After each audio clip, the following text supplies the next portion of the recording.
जय बालाजी। कैसे हैं आप सब? गर्मी बहुत ही है, तो जितना हो सके उतना ज्यादा से ज्यादा पानी पीते रहिए। और हो सके तो आपकी बालकनी में एक बॉल में पानी भर के रखें, ताकि छोटे छोटे बर्ड्स ये पानी पीकर अपनी प्यास बुझा सके। तो चलिए, आज हम करने वाले हैं प्राणायाम, जो आपकी इम्यूनिटी सिस्टम को स्ट्रॉन्ग करेगा। प्राणायाम करने से एक दो चीजों का आपको ध्यान रखना है। खाली पेट प्राणायाम होना चाहिए। खाना खाने के बाद, अगर आप शाम को कर रहे हैं तो 4 घंटे के बाद करना चाहिए, या अर्ली मॉर्निंग अगर प्राणायाम कर रहे हैं तो बहुत ही अच्छी बात है। वैसे तो खुली हवा में, खुली जगह में प्राणायाम करना चाहिए, लेकिन अभी लॉकडाउन के चलते हम घर में बैठकर प्राणायाम करेंगे, तो विंडो को आपको खुला रखना है ताकि शुद्ध हवा अंदर आ सके। सबसे पहले इस तरह से मेट पर पाटली मारकर बैठना है सुखासन में, और जो नहीं बैठ सके नीचे, वो बेड पर या चेयर पर भी बैठकर ये सब प्राणायाम कर सकते हैं। तो सबसे पहले करेंगे हम भस्त्रिका प्राणायाम, जिसमें श्वास लेना है और हाथों को इस तरह से ऊपर करना है, और श्वास छोड़ेंगे तब इस तरह से हाथ को नीचे करेंगे और मुट्ठी बंद करेंगे। इस तरह से देख लीजिए।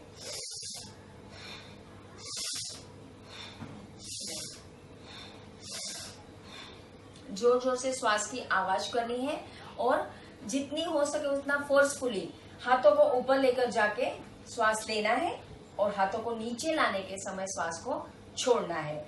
और एक बार देख लीजिए।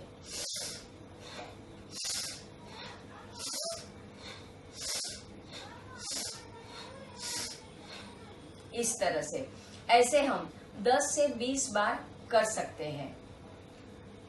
जिनको हाई ब्लड प्रेशर है, या हार्ट के रिलेटेड कोई बीमारी है, या वर्टिगो है, तो वो यह भस्त्रिका प्राणायाम नहीं करेंगे। अब हम करेंगे कपालभाति प्राणायाम, जिसमें आपको हाथों की मुद्रा को रखना है। पहली उंगली इस तरह से अंगूठे के रूट में रखनी है, टिप को, और उसके ऊपर अंगूठा रख देना है। ऐसे पहली उंगली की टिप रूट में अंगूठे के, और उसके ऊपर अंगूठा। इस तरह से दोनों हाथों को मुद्रा में रखना है, और दोनों हाथों को इस तरह से थाइस के ऊपर रखते हुए कपालभाति करना है, जिसमें पहले एक बार श्वास ले लेना है जोर से, और फिर श्वासों को छोड़ते रहना है। सिर्फ छोड़ना है। जितनी बार श्वास छोड़ेंगे उतनी बार पेट को हल्का अंदर करना है, अंदर की तरफ खींचना है पेट को। देख लीजिए किस। डीप ब्रीथ,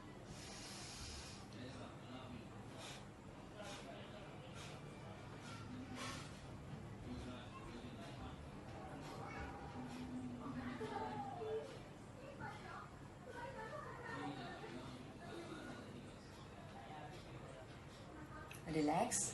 फिर से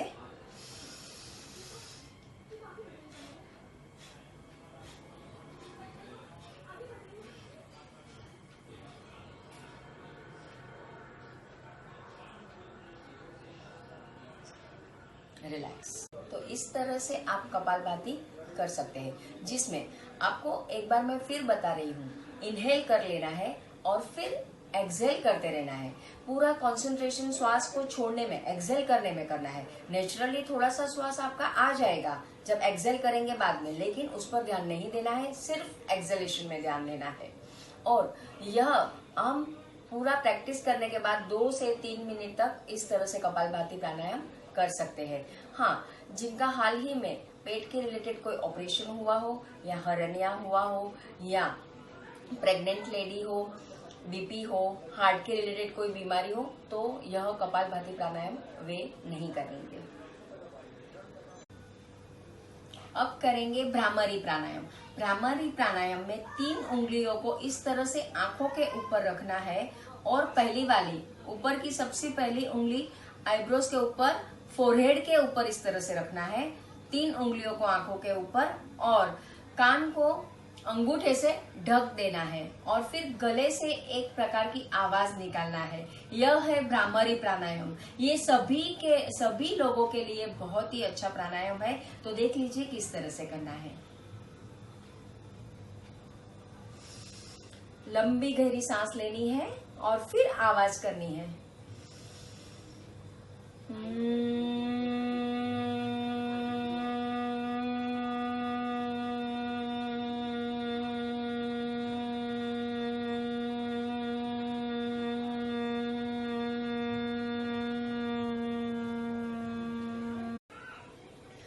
तरह से भ्रामरी प्राणायाम को 5 से 7 बार आप कर सकते हो।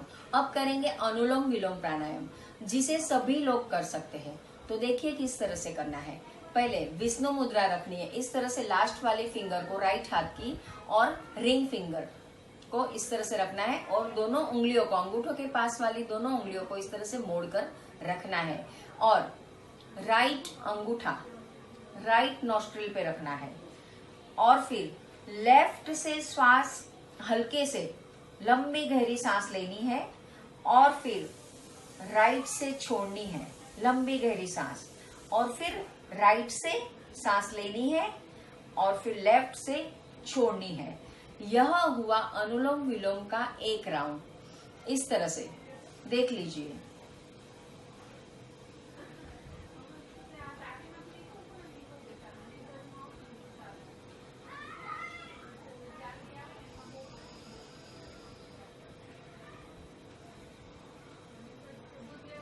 अनुलोम विलोम इस तरह से 5 से 10 मिनट तक आप कर सकते हो।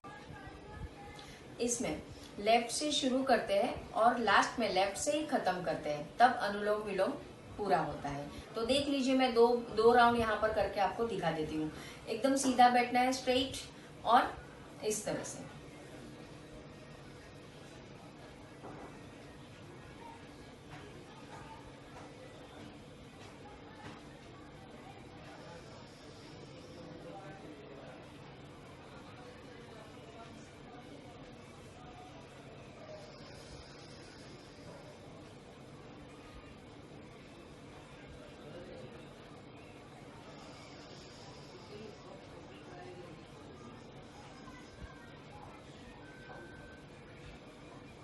अनुलोम विलोम करने के समय ध्यान रखना है कि आप जब अंगूठा इस तरह से रखें तो नाक इस तरह से एकदम ज्यादा प्रेस नहीं करना है, हल्का सा रखना है ताकि आपका नाक सीधा रहे और अच्छे से ऑक्सीजन आपके नोस्ट्रिल के अंदर जाए और कार्बन डाइऑक्साइड निकले। और ये ध्यान रखना है कि लंग्स तक ऑक्सीजन जाना चाहिए और इस तरह से लंग्स तक ऑक्सीजन जाता है और उसके बाद पूरे शरीर में ब्लड सर्कुलेशन द्वारा ऑक्सीजन आपके पूरे शरीर में जाता है और आपकी इम्यूनिटी पावर को बढ़ाता है। और इस तरह से अनुलोम विलोम आप 5, 10 मिनट, 15 मिनट तक कर सकते हैं। इसमें और एक बात ध्यान रखनी है, आप जितनी सांस ले रहे हैं, जितनी देर तक, यानी कि 3 से 4 सेकंड तक आप सांस लें और 3 से 4 सेकंड तक, 3 लिया है तो 3 सेकंड तक सांस छोड़नी है, 4 लेंगे तो 4, इक्वल होना चाहिए। सांस लेने की और सांस छोड़ने का समय आपका इक्वल होना चाहिए। और प्रैक्टिस के बाद आप 5-6 सेकंड तक श्वास लेंगे और 5 से 6 सेकंड तक श्वास छोड़ सकते हैं। तो इसके बाद हम करेंगे ओमकार। किस तरह से करना है वो देखिए। डीप ब्रीथ करना है और उसके बाद ओम बोलना है। मुंह को एकदम लंबा खींच के जाना है। एक बार देख लीजिए, आंखों को बंद करना है, डीप ब्रीथ।